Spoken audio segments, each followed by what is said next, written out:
Hotep family, this is your RBG brother, God Hollywood Jr., and I'm coming at you with another real and powerful video.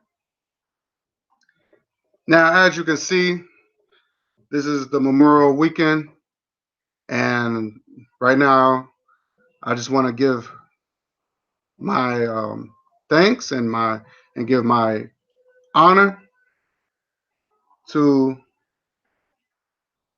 me, my hero, Malcolm X. I want to say happy belated birthday to brother Malcolm. Um, Even though you're not here with us physically, but your spirit is still with us. Um, his birthday just passed on the 19th, and I just want to give my contribute to my hero, Malcolm X.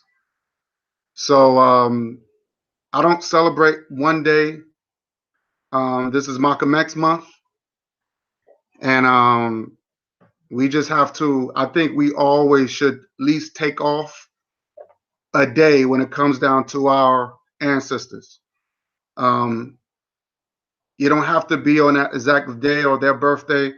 It can be any day within a month, just to give your respects and your contribute and your tribute. So when you have our enemies, they celebrate their heroes, like Columbus Day. Um, it was so funny because I was down on Wall Street, and there's a big statue of George Washington. And you'd be surprised how many white folks had took pictures of that statue. And these are the same white people that say they love everybody. These are the Democrat liberals that would fight along with black people with Black Lives Matter, but they have no regard. They have no respect and do not have no care in the world that George Washington owned our people. He, as far as what I read, he owned what, 1,000 of our people, over 1,000 slaves of enslaved Africans. And to me, that's disrespectful. Where that you willing to take a picture of a guy who owned other human beings. So I already know when white people say they're not racist, it's a joke to me. And to me, that's racist. Okay. So and like I said, man, when I make my videos, I don't make my videos to cater to people. I don't make videos to cater people to emotions, you know, because my job is not to make everybody feel good. I'm not with all this "we are the world" bullshit. I'm giving you raw and uncut. And yes, feelings will be hurt because, like Malcolm said, we're not here to reevaluate the white man. We are here to reevaluate our own people. Because the poor white man, he's not thinking about, he's not trying to find himself. A lot of black people just trying to find themselves, and they find a nationality, who are we, and all this other stuff. The poor white man don't think like that. He's thinking about making money. Every other ethnic group is in their natural state but us. And I'm gonna be honest with you, I'm not for everybody. I'm not even for every black person. Because you got a lot of black folks that turns around and says, well, I'm for my people, but they mimic their oppressors in the wrong way. They take all they take all the poison, and spread it to other black folks and say, oh, I'm liberating you. And I'm sorry, I'm not down with that. And I'd rather be hated. I rather, and I'm a type of person, I will let you know what you are, what you're doing. And if you want to hate me for it, that's fine. But you know what? At least I don't have to be hurting inside and keeping all this animosity to myself, you know, because if I do that, then I'll explode. So I'd rather just freely tell you people how I feel and show people what they're doing. And this is the spirit of Malcolm. I got the spirit of Malcolm. Because Malcolm would tell you in your face that what you're doing is wrong. And like I said, I'm not perfect. I'm not perfect. But I strive for perfection. So I just want to just clear that up. As you can see, the video that I have on here is Uncle Ruckus Farrakhan and the two Bozos. Now, the two Bozos that I'm going to mention, y'all probably already know. And but I want to talk about this Farrakhan and him being banned on Facebook. I want to talk about that. It was on early this month on the 9th. He was invited by his best friend slash lover. Louis Farrakhan was invited by his best friend slash lover on the 9th by what's his name, Reverend Michael Flegger, I think that's his name, to Sabina Catholic Church, and that's Reverend Michael Flegger's church. Just for Louis Farrakhan to talk about him being kicked off of social media on Facebook.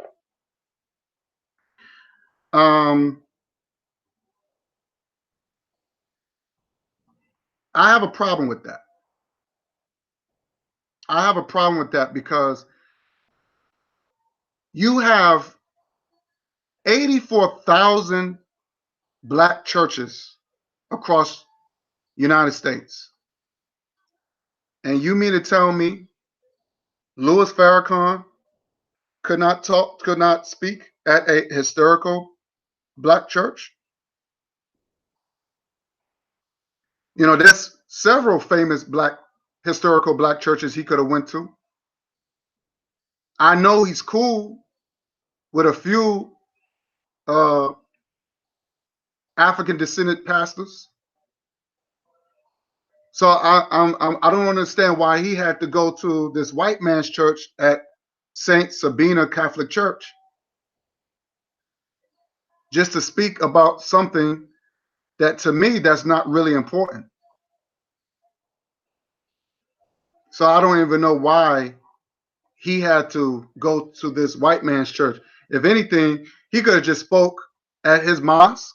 Or matter of fact, he could have. Well, my question is, why come he ain't spoke to a different mosque? You know, I'm a little confused. And that's why I have a problem with our people.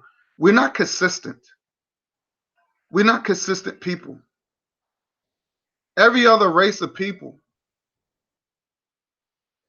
you know, they're not going to go to your mosque or go to your churches and do their speeches and all that stuff. They won't do that.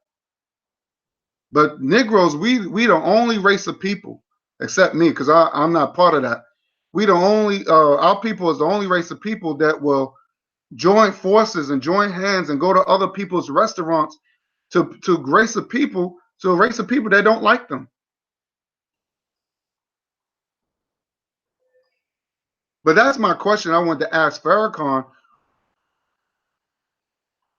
Out of all the 84,000 churches, why hasn't he gone to a famous historical black church? And this is on a month. This is on a month. This is on Malcolm X month. Right on Malcolm X month. Um, so I'm a little confused.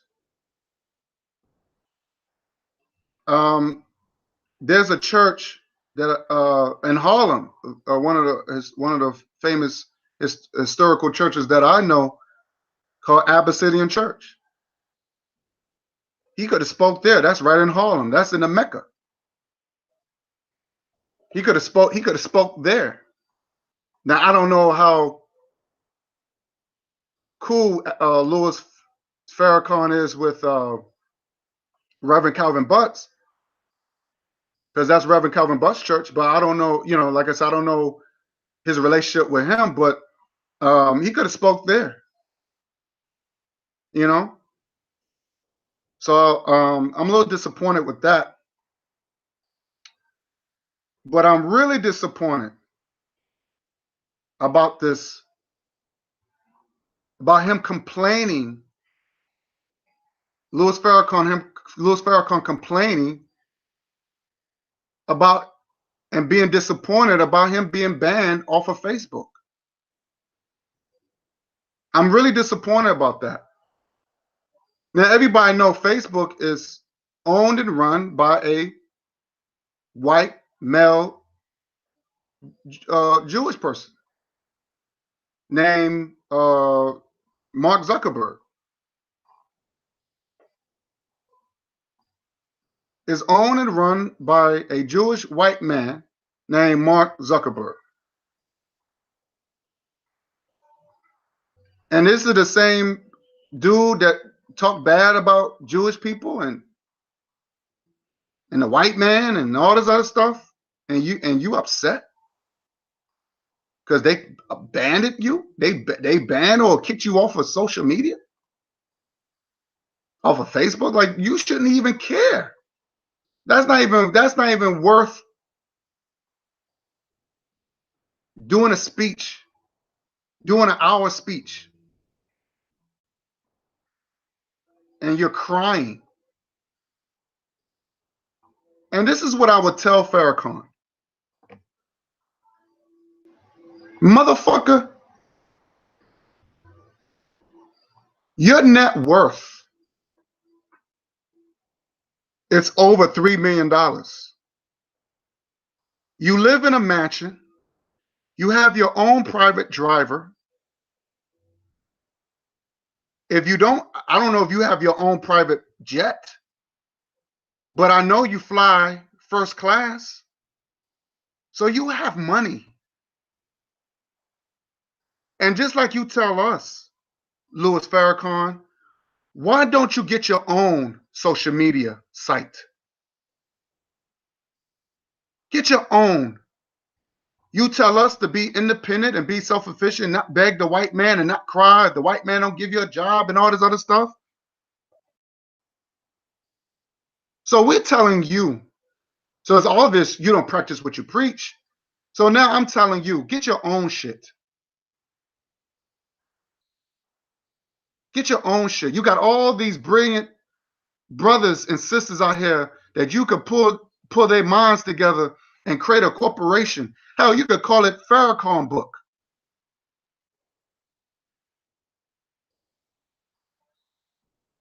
This is that's unacceptable. But you'll tell us not to beg the white man, not cry when a white man don't give you nothing. And look what you're doing. Like, why would you want to be on a white man's site that you consider the devil and an enemy? You shouldn't even care. And then you saying this in front of the white media.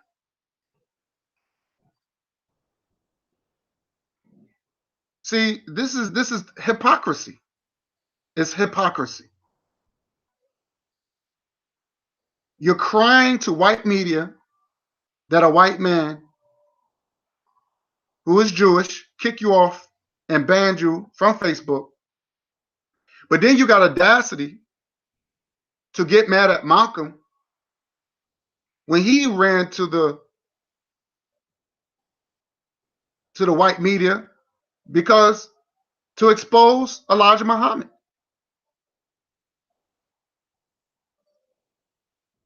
You got the nerve to get mad at Malcolm. But see, the difference is Malcolm wanted to do his own thing. He got enough knowledge where he was going to do his own thing. This man had plans. And what black media that was out there that he could have went to?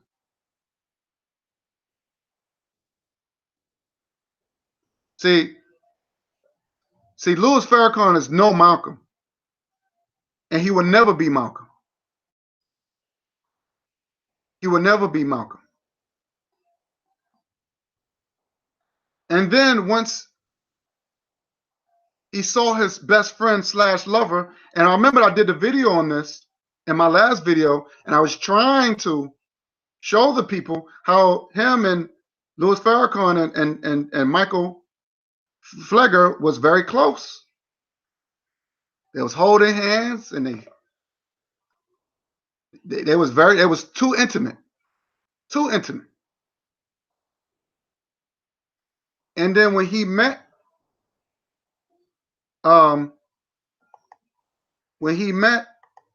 Michael Flegger, this is what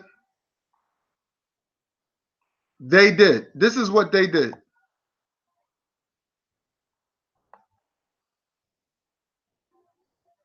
Now, this is unacceptable. Now, look on the top picture. Louis Farrakhan. Why is Louis Farrakhan kissing another man? His mouth should be on his wife. And not only what's so shocking about this, not only he kissing another man on the mouth, it's a white man that he considered the devil and the enemy.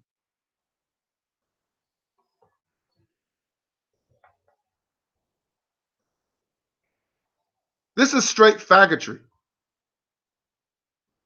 And then he gives him then if you look below, he gives him a deep hug. And look, Farrakhan, oh, he about to cry. Oh, thank you, white man, for allowing me to speak at your church.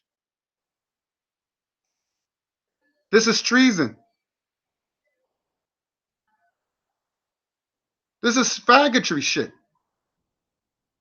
And this is going to be Louis Farrakhan's legacy. Now, I'm going to ask you Arab Muslim Negroes, what would Khalid Muhammad would say if he was here today and if he saw this? What would Malcolm X would say if he would have saw this? What would Elijah Muhammad would say if he would have saw this? I don't think they would be too happy with it. Now, this is not African liberation. This is not black first. And just to show that I'm not lying, because I'm going to play you the video that he admitted of kissing his lover. I'm going to play you the video. That's just to show that I'm lying, because you got a lot of people, oh, this is fake. And like I said, I don't give a goddamn if that kiss was a 2-second kiss or a 2-minute kiss. Ain't no man should be kissing another man like he's kissing a woman. This is an abomination. This is an abomination. But I'm going to play you the video.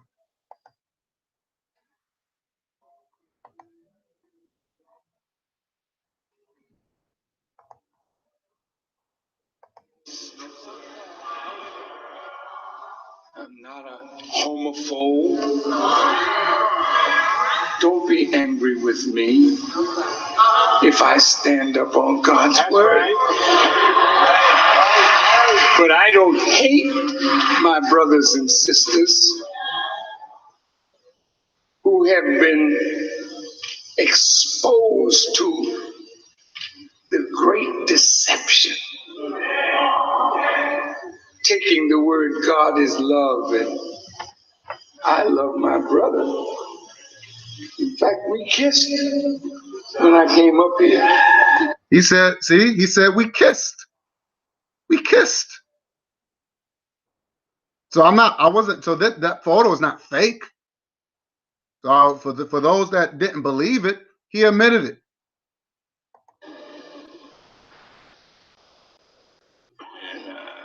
This is not queer.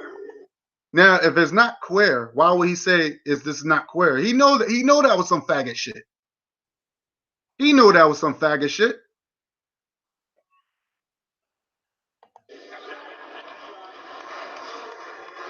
And you see, and this is what hurts me about black people, is that they know that shit is wrong, and you hear them clapping. You hear them clapping. You hear them clapping. Why are you clapping about that?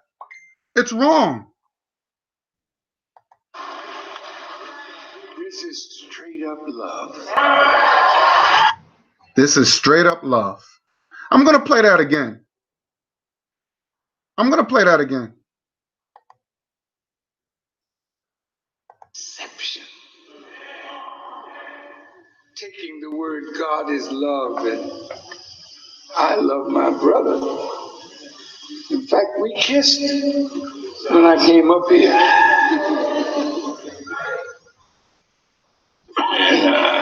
This is not queer.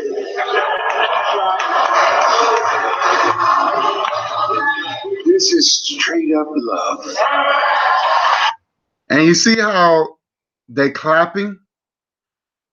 You see how they clapping? And sooner or later, you're going to see the Nation of Islam will be accepting the LGBT. They already are promoting it.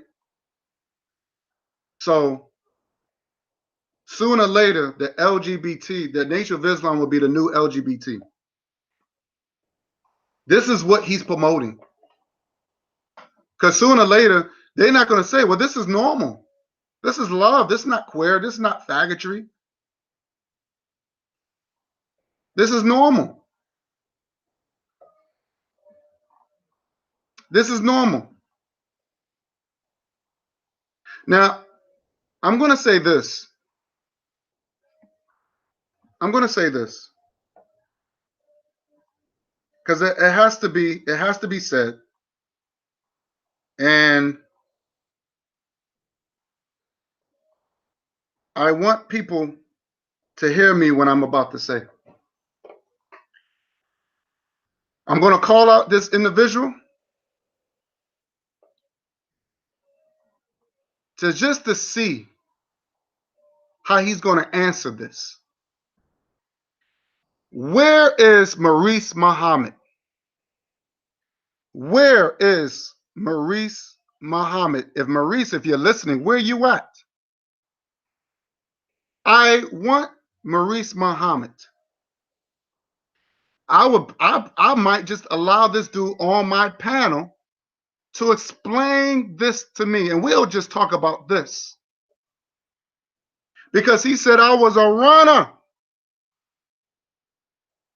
That's what he said. He said I was a runner. I never run from information. Now, I can understand running from a street fight, like Maurice did, because not everybody's built like that. Now, of course, in my last video, I played the video of Maurice was talking recklessness, talking all reckless. And after that video, uh, that after we ended that video, Maurice texts me and he asked me for my address because he sounded very serious. And I always say this: be a man of your word. And if you're not a man, if you can't bond, if you're not a type of man that bond, if you to bond with your word, then how can you bond with the people? Let me say that again. If you're not a type of man that can bond with your word, how can you bond with the people? So he asked for my address and I gave it to him because I'm not afraid of no man. I'm not afraid of no man. And I'm not afraid of battle. I'm not afraid of war because my bloodline is traced from the Mbundu tribe on my father's side. The Mbundu tribe is when Queen Nzinga is from. Queen Nzinga, a black woman, an African woman that fought against the Portuguese, slaughtered them.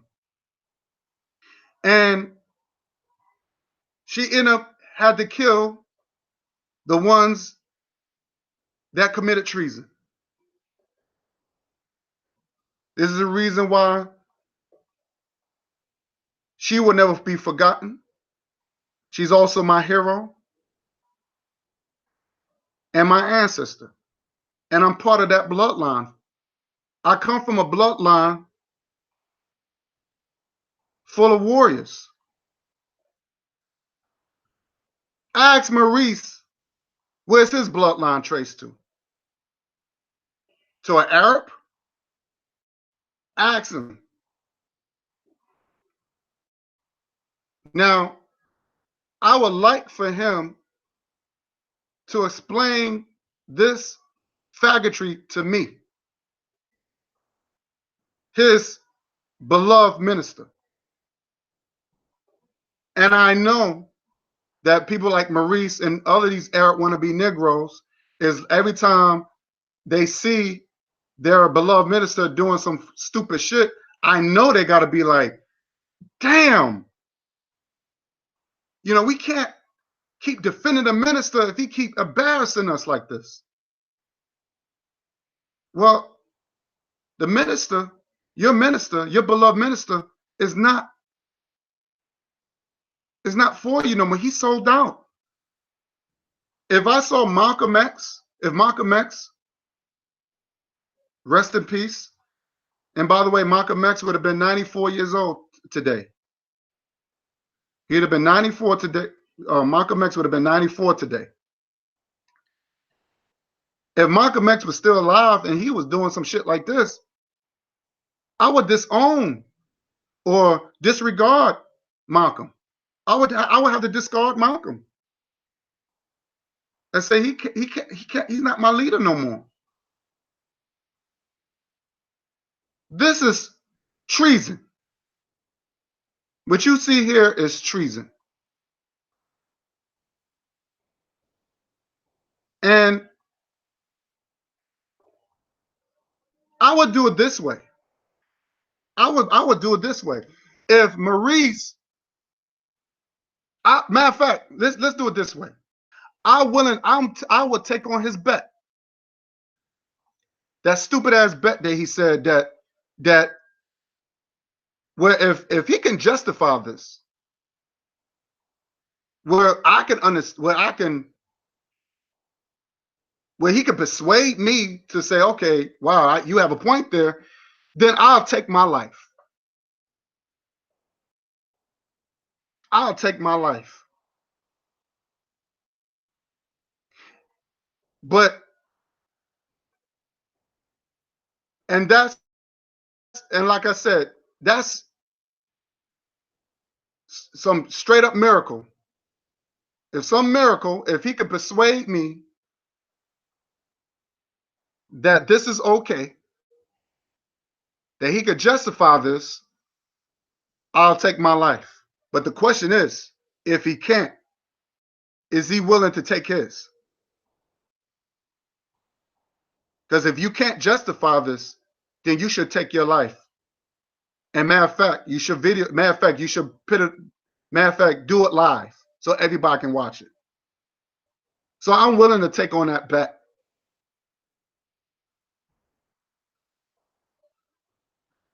I'm willing to take on that bet.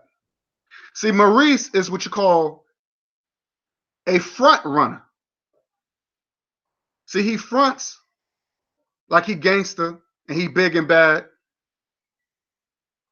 He fronts like he's intelligent, but when people challenge him, he runs.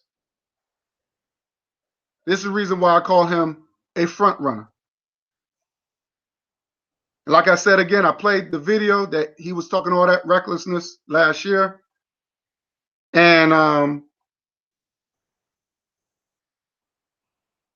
of course nothing happened.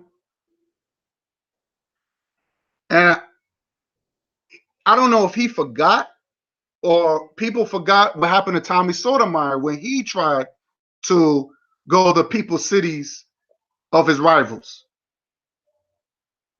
He did it with Tariq Nasheed, and Tariq Nasheed checked him in LA. And Tariq Nasheed ran Tommy Sotomayor out of California. Everybody saw the video when Tariq Nasheed, somebody, I don't know if somebody must have told him or Vlad, maybe Vlad, because Tommy was going to do a interview with Vlad. I don't know if somebody dropped a dime on him. Somebody told Tariq Nasheed that Tommy was in the city. And when he ran up on Tommy Sotomayor looked like he was about to shit on himself. Now Tommy Sotomayor never went back to California since. When Tommy Sotomayor came to New York, he thought he was cool with Sarnetta. He thought he had a lot of protection. He even brought his cameraman / security with him. But it didn't stop him for somebody checking that jaw. And then he got ran out of New York. This is one of the reasons I don't talk shit and threaten people saying I'm going to come do this and come do that when if I come to your city. Because somebody might know that I'm in their city and they can find me. That's why it's not wise to make threats. So I'm willing to give Maurice a pass because I know that he's a very emotional guy. And I know that he's not built or made of he's not built like that. He's not built or made to be a fighter. The guy admitted that he ran away from war. Whether if it was one day or a month. AWOL is AWOL. You know, no one didn't tell him he wasn't drafted. He volunteered. Big difference.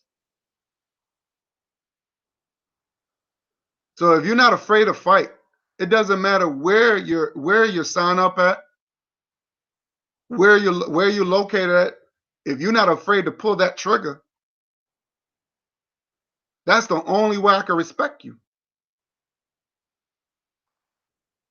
But my thing is like this: if you're not built for war, at least be built for the battle information. That's all I'm saying. At least challenge people when it comes down to information. But of course, he can't challenge this. He can't challenge this. And any Arab wannabe Negro can't challenge this. Like I said, this is not liberation. This is not black first. This is straight treason. And then what I'm a little other thing I want to discuss is that he went to Nipsey Hussle Memorial in California, in Crenshaw.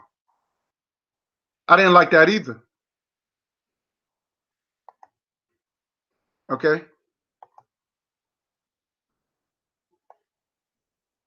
I want to say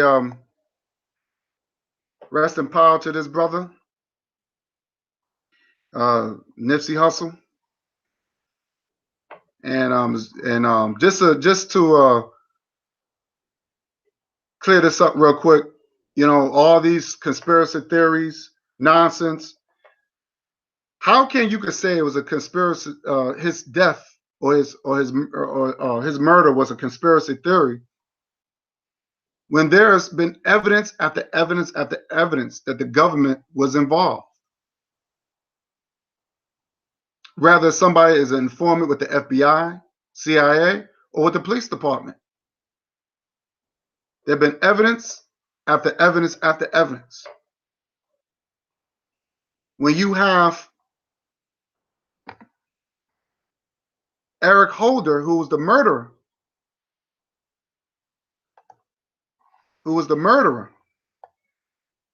admitted that the government made him do it.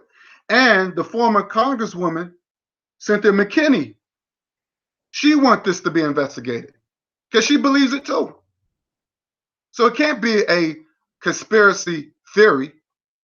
To all you stupid nonsense, y'all retarded dickheads that say, "Oh, this is a conspiracy theory," and all this other. There's been evidence after evidence after evidence. So I believe it. I believe it that the government has something to do with it. I believe it. Now, again, as you can see, this is Malcolm X month, and what do you see him, Nipsey holding? He holding the pennant of Malcolm X. So the brother knew that it was his people that died for him. He don't have no cross. He has no head of no Jesus Christ or no white Jesus. He has no Turkish. I'm sorry. He has no symbol of the Turkish flag. Nothing like that. He's holding the pendant of his ancestor. And again, I don't even know why Louis Farrakhan had to be at this brother's memorial,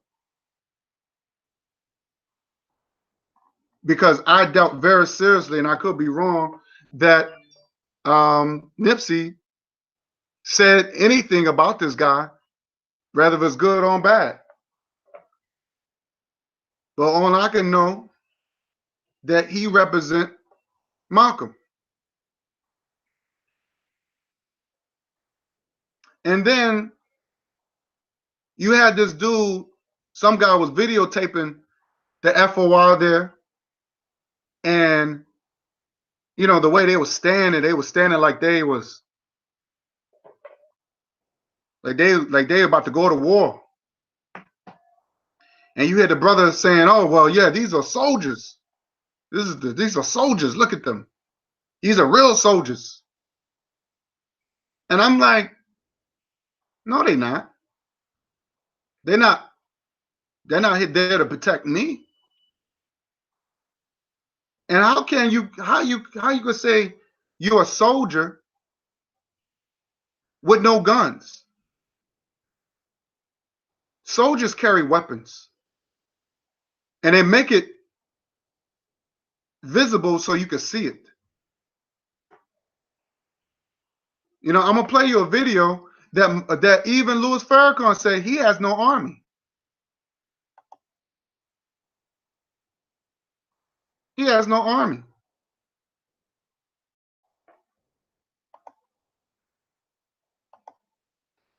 Here it is. He said, I don't have no army. Yes, sir. I don't have no army. See, he said, I don't have no army. And he's right. He has no army. Yes, sir. I don't have no army. So that just shows you he has no army. Because he realized army has weapons. And this is another pendant. This is the close-up of Nipsey Hussle's pendant. Like I said, this is Malcolm X month. We're gonna honor Malcolm X today. All right, this is Memorial Day, this is Memorial Weekend. We're gonna honor Malcolm X today. This is his month. So your boy has no army. The only group of people, or the only militia, I should say, is the new Black Panther Party. I believe it was yesterday they had a KKK rally. I forgot what state it was. Probably somewhere down south. I don't know if it was North Carolina or whatever. But it was a KKK rally, and you see the new Black Panther Party. They had their weapons. To me, that's an army.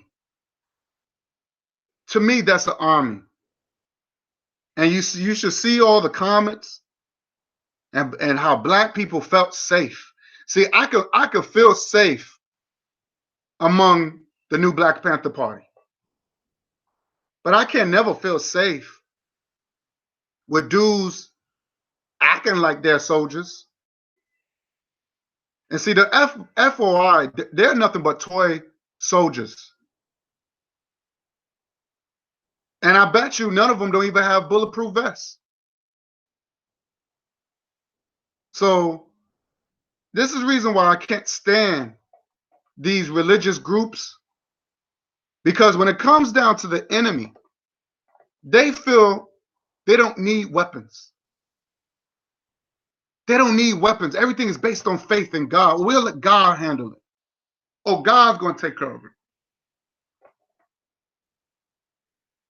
Like these fake Israelites. Oh, the white man is this and the white man and God going to put you in slavery and all this other crap. And I'm just like, wait a minute. But in the Bible,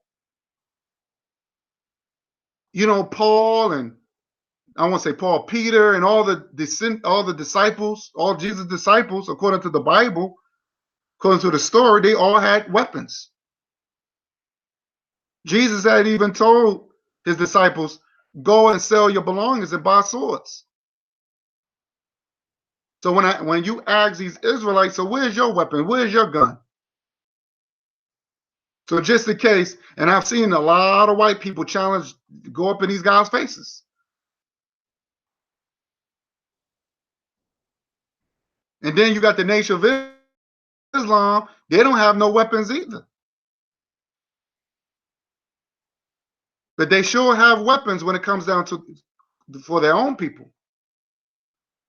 Just like I played the video when Marie said, well, we didn't have, you know, any guns and stuff like that. And if we did attack white people, it wouldn't be no Nation of Islam. But that's funny. You had guns and bombs for Malcolm X. But when it came down to retaliation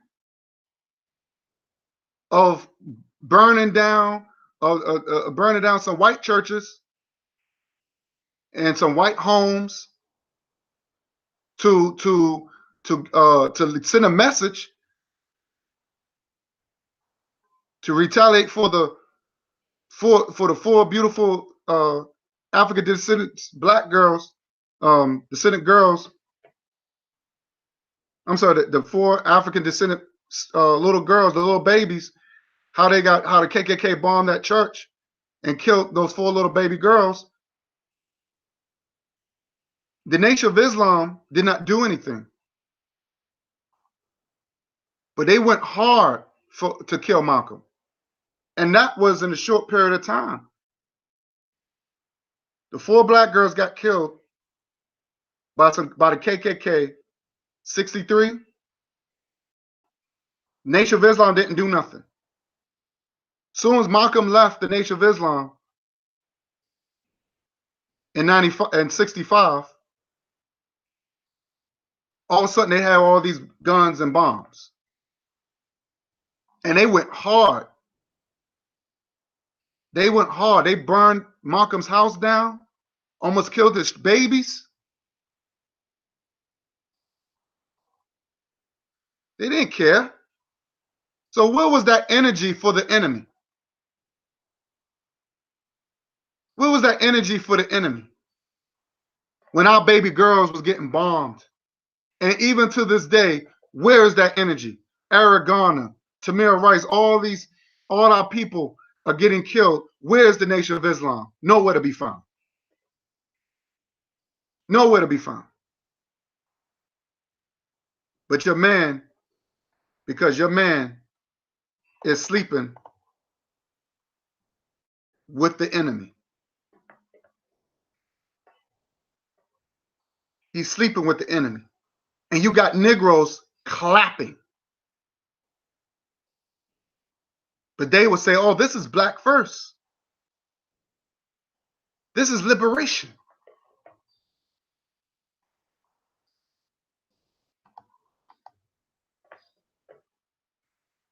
Let me say this. This is unacceptable. This is treason. And Louis Farrakhan is a traitor.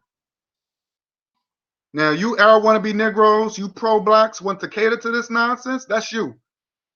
That's you. Because you're not my people. You're not my people. You're not my people. If you cater to this, you're not my people. So I want to make this perfectly clear that this is 100% treason, and he would die. He would die when he passed. Let me tell you something. When Louis Farrakhan passes away, because he don't got that much to live. When he passes away, this is going to be his legacy. This will be his legacy. This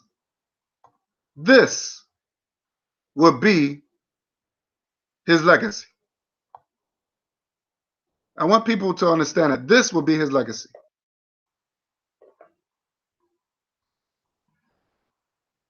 Now, let's see what I'm going with. Okay.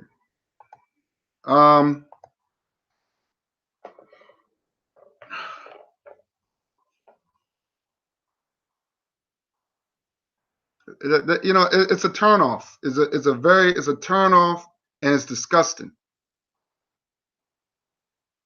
Because black people believe in this illusion of occlusion. And if you know if it's not working for you and you see yourself in the same situation every day, at some point you gotta say, you know what, this ain't working.